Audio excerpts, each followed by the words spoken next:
There's a reflex in your body that's surprisingly hard to stop once it starts.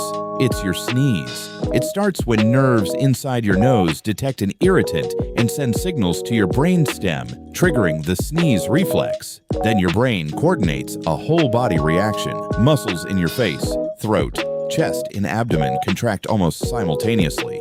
And here's the weird part. A sneeze isn't just a straight blast of air. It creates a turbulent cloud that can carry droplets through the surrounding air. And trying to force a sneeze shut can be dangerous. Rare medical case reports have documented serious injuries from suppressing one.